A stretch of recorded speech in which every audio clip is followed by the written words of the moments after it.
Hello, everybody, and welcome back to Stuck at Home Sports. I'm Ethan. I'm Matthew. I'm Luca. And what are we doing today, Matt? Talking about sports. Thank you. This is our episode number 22, part 2, where we'll be talking about NBA's new plan to return. Came out just today. A Wojbomb tweeted out that there will be a 22-team playoff that they will have 13 from the Western Conference, 9 from the Eastern Conference. They will be invited to play at Walt Disney World in Orlando, Florida. This is going to be basically the hub city that will be playing all their games in. It will be basically when they first play, there will be an 8 regular season game per team just to determine all the seeds for everybody. There will be a play-in for the 8th seed, and the playoffs are expected to begin July 31st and go all the way to October 12th. Like we said in the last video, October is going to be a wild month. And then it's expected to get approved tomorrow, Thursday, I believe June 4th, right? I don't remember what day it is, but there you go. You got dates right. Yeah, so the players will at Orlando, the players will be allowed to golf, do all their outdoor like Disney restaurants, but they were supposed to continue their social distancing. But with all this, basically the fun teams that get to sneak into the playoffs, because the top 8 teams in both conferences, have already made the playoffs, but there's going to be 6 teams that have also snuck their way into this little play-in where they will be the New Orleans, Portland, San Antonio, Sacramento, Phoenix, and Washington. They're all going to try and fight for that 8th seed or that 8th spot that they're all going to be playing for. So all those teams have a very good chance, and it sucks for those teams like the Bulls and the Knicks that or kind of not really near it, but if you follow the same rules that every other conference was doing, they would be in it somehow because there's 13 from the Western Conference, 9 from the Western to make it fair. But I think this is a great idea. But from a fan's perspective, do you guys agree with this new plan? Well, I'm not a big fan of what they did here. As much as I'm happy because it's sports, it's the NBA, it's something I love, and so I'm not going to complain. But I think that for a fan, I'm fine with this. But for the real part of myself, the 30 teams, all 30 should still, except for the Warriors because they have no purpose because they're already out. But every team that mathematically has a chance, I feel personally should still get the chance to play. You look at a guy like Trae Young who's been stuck inside his house for how long is it? 3 months now? He's been stuck inside forever. Man wants to go out and play basketball. All these people don't get the fair chance. It's not fair to the rest of the NBA. There's 22 teams again, and I get it. For a fan, we don't want to see the Knicks again. I get it. I don't want to see the Knicks either. But I don't think it's fair to a team like that, like a Hornets team, like a Bulls team, like what's another one? I'm gonna throw my water at you if you keep saying this kind of stuff. Okay. I don't think you can throw your water at me unless you want to break your computer. But I think that the big issue here is I am definitely a fan of this. It's a way to bring the NBA back, but at the same time, I don't understand why they couldn't bring back all the teams. I get it. I know what you guys are thinking. You're like, Matthew, can you please shut up? We don't want to see the Knicks. We're happy they're gone, blah, blah, blah, blah, blah. But I don't think it's fair to teams to not get a chance to play anymore the rest of the season, not be able to go to Disney World, still be stuck inside, not get paid. There's so many things that go into that they don't get the chance to do, and I think that is BS for the teams that aren't in. What's coming out of your mouth is BS. Are you kidding me? Not resuming the season with all 30 teams? What? If you're a team that kicked rocks October through March, you have no business being part of this. You were going home in 3 weeks anyway. Hell no. You shouldn't be part of this. A pandemic is going to save your season? I mean, you're talking about the Bulls, the Warriors, the Hawks, the Knicks, the Cavaliers. You have no business being part of this. You got the 19-45 Timberwolves when the season was suspended. The Warriors were 15-50, and you're telling me they deserve to be part of this? No. Okay? The Wizards were 28.5 games out of first place, 5.5 games from the 8th seed. Yes, be part of this plan. Yes, they're going to be part of it. We know the Wizards. They got Bradley Beal, and I don't know who else is on that team.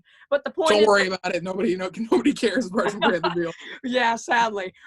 So, yeah, I agree with the 22-team play and 22-team plan. I don't know why I can't say that. That would include teams that are currently within 6 games of the final playoff spots in each conference. So we got the New Orleans Pelicans. We got the Portland Trailblazers. We got the Sacramento Kings. We got the San Antonio Spurs on the outside looking in. And then you can count Phoenix because they're 2 games behind those teams. But, yeah, they're part of this. And they would land under the Disney World under those guidelines. And then the Eastern Conference, you got the Washington Wizards. Okay. For the 22 teams that will be featured, they'll have regular season games leading into the play-in tournament, as well as to determine the playoff seeding.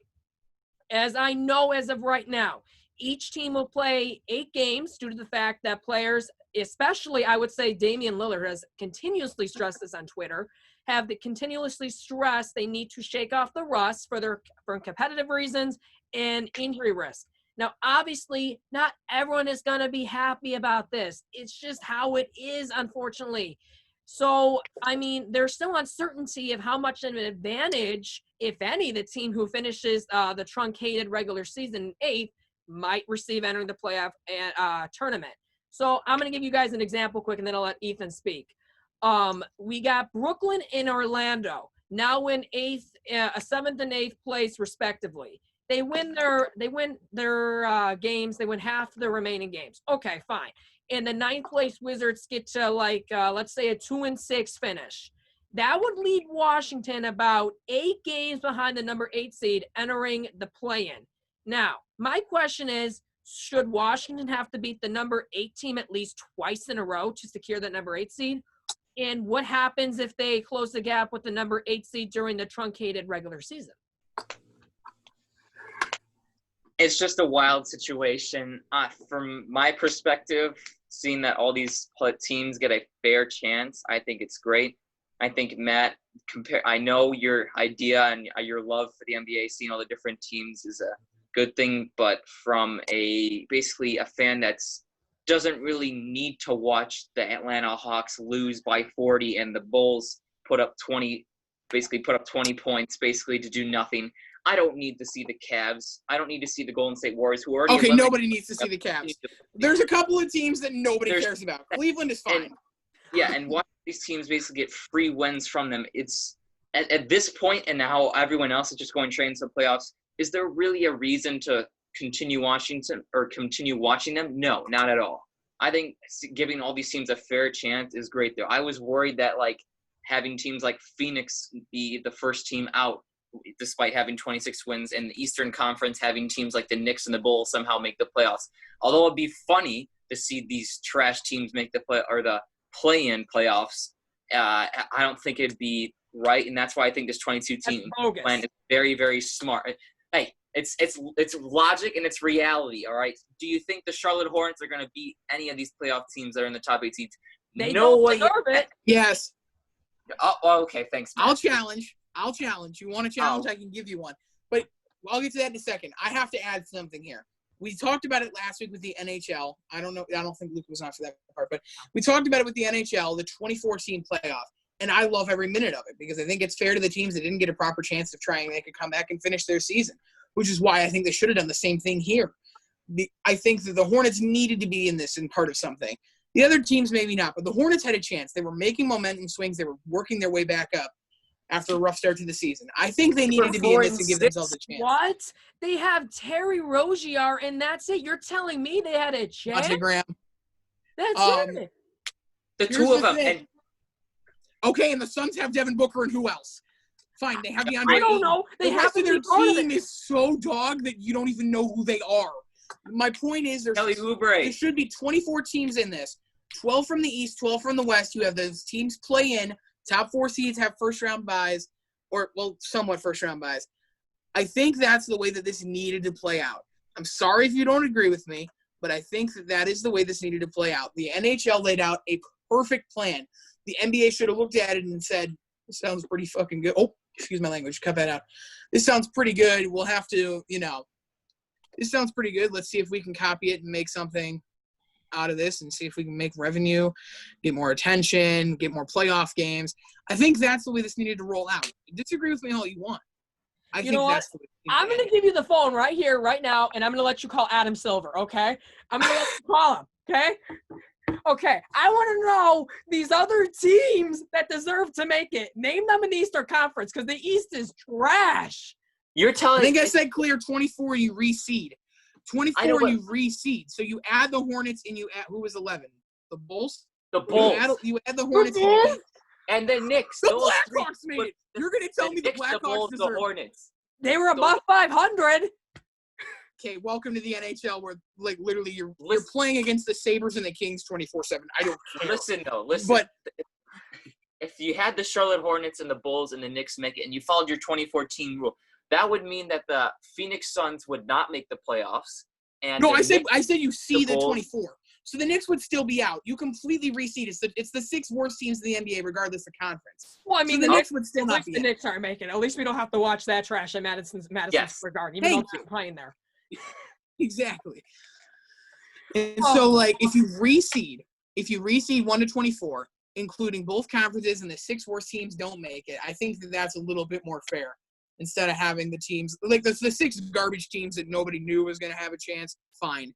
But like I feel like a team like the Hornets who had a chance to definitely make something happen and they get cut out of this is kind of BS in my Okay, opinion. but you can at least admit that all 30 teams do not belong there, correct? Oh yeah, no. Thank you. I will admit to that now. Okay. I will. I do not want a 15-50 Golden State Warriors playing. Okay, they don't deserve. Unless Steph and Clay were there, I agree with you. Okay. This is their year off. Because that's their year off. You think that's kind of how it was when the season started. The Minnesota Timberwolves, who were 19-45, like I said, when the season got suspended, I don't even know the last time they made the playoffs. The point is, you're going to tell me last year, okay, with the exception of last year, a pandemic cannot give you the best chance of making the playoffs. Okay, it's just fine. I don't know. Yo, and another funny thing is with all this new, or at least this new plan, does Orlando Magic, or do the Orlando Magic have an advantage because technically they're going to be playing home games for the rest of the season? Everyone else is going to be playing away games. This is a home court advantage, you guys think? Ooh. I'll quickly answer this question and say no. Sure, you may know your arena, but does that really matter? You're not going to have fans in the Magic. You're not going to have fans. You're not going to have fans in the stands. I don't think it's going to make a difference. Listen here, Ethan. Listen here. Listen. The Orlando Magic is the same team that wins 3 in a row, and then they manage to lose 7 in a row. Okay? It's win a couple, lose a bunch. Okay? That's what Orlando Magic has been since like 2002 or something like that.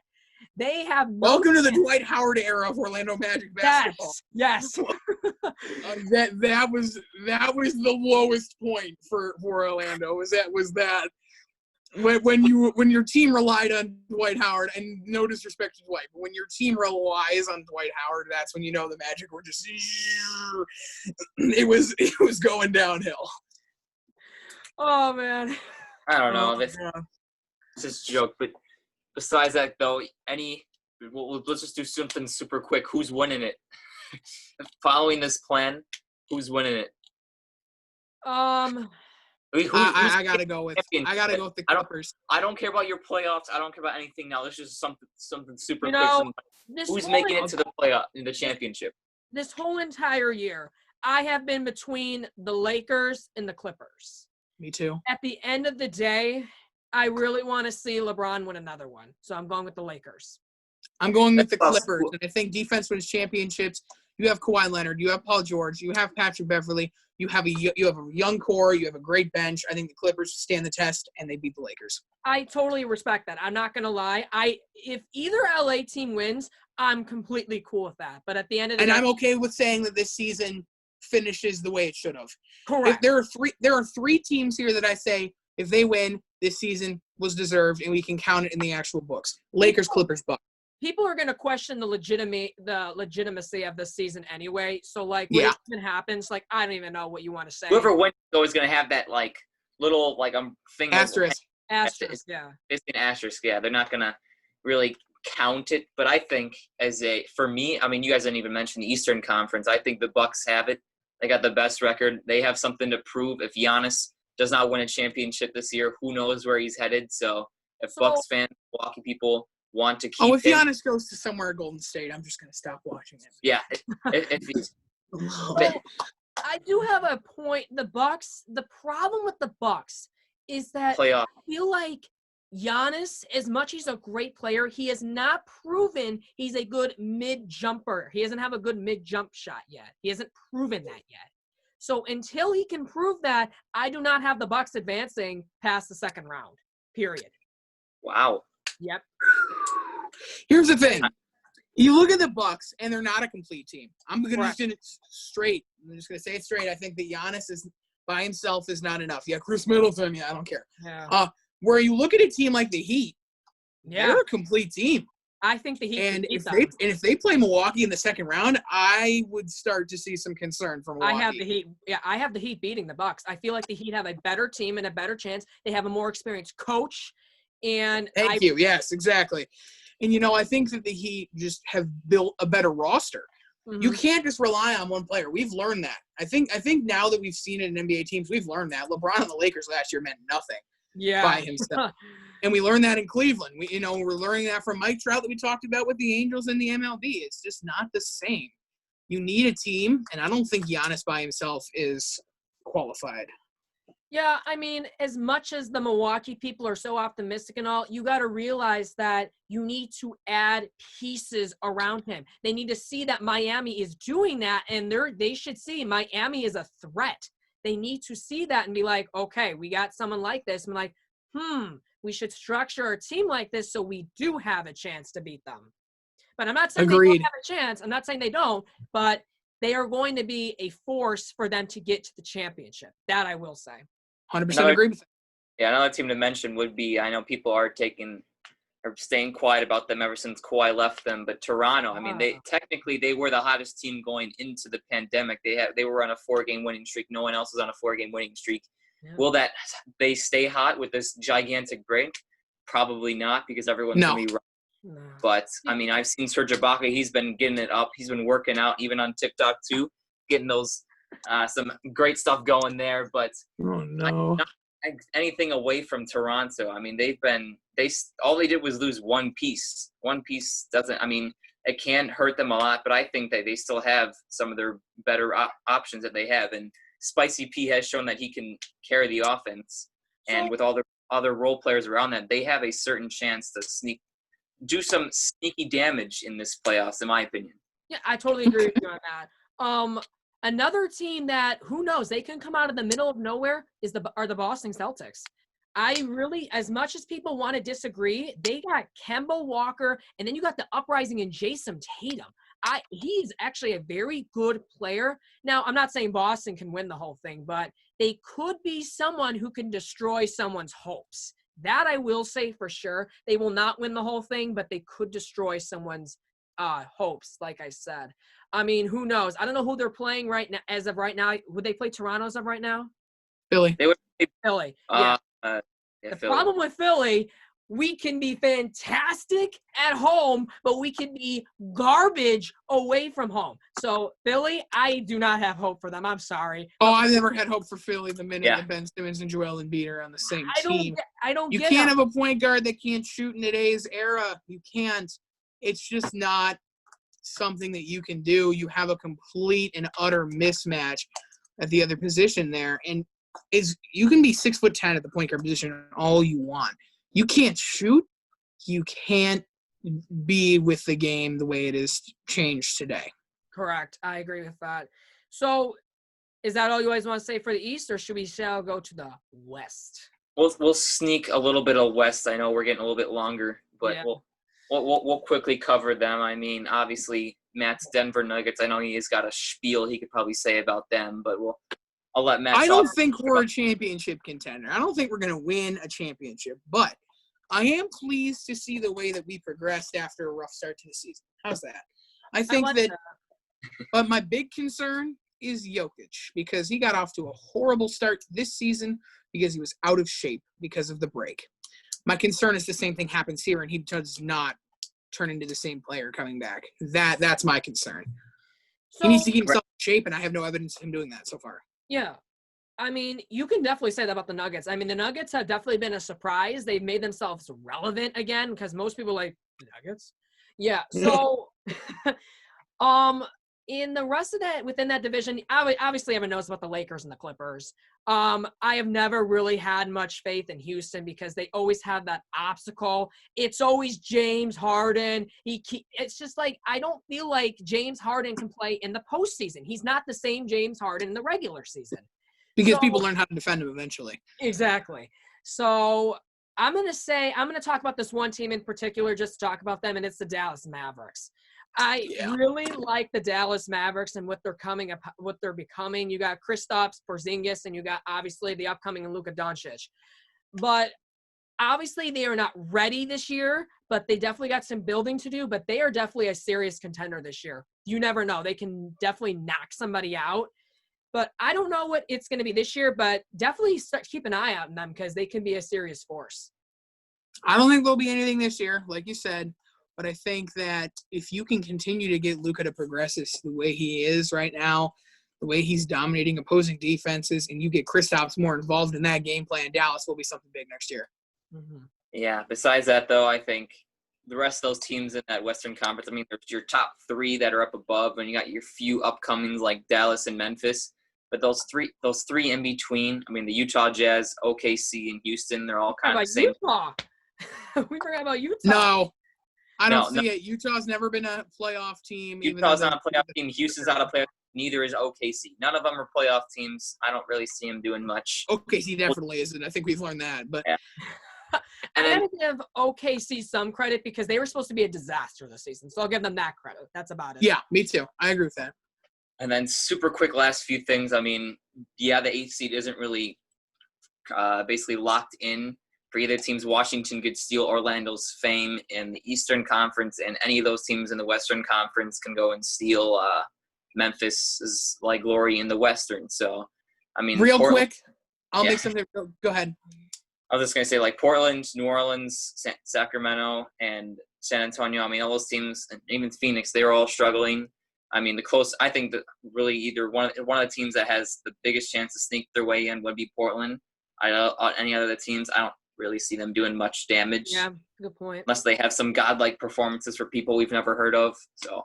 Yeah. We have New Orleans in this whole thing because of Zion. Yeah. Like, I think that's the reason they're in here. But I think Portland's getting in. I think that Memphis, with their young core, is going to struggle to get back into things. And I think they're going to fall out of the picture with Portland getting back in. I really do. I see that happening. Memphis had a good run. They've really impressed a lot of people this season. It's not going to transfer to this format in Orlando, in my eyes. Yeah, I can agree with that for sure. I definitely think they'll be back next year. You got Ja Morant. I think he's a great player. No one expected that to be this great this year. I mean, I think at one point in the season they were in 6th place. I didn't expect to see that at all. So nobody did. And no one did. So they'll be back next season. They still got some developing to do, but that's what I got to say for that. All right. That's our somewhat playoff, way too early June 3rd playoff prediction for the NBA and our ideas and agreement and thoughts on this NBA's new plan that came out today. I hope you guys enjoyed our 22nd episode, part 2 of our Just Talking About Sports, and I'll see you guys next time. Take care, everybody.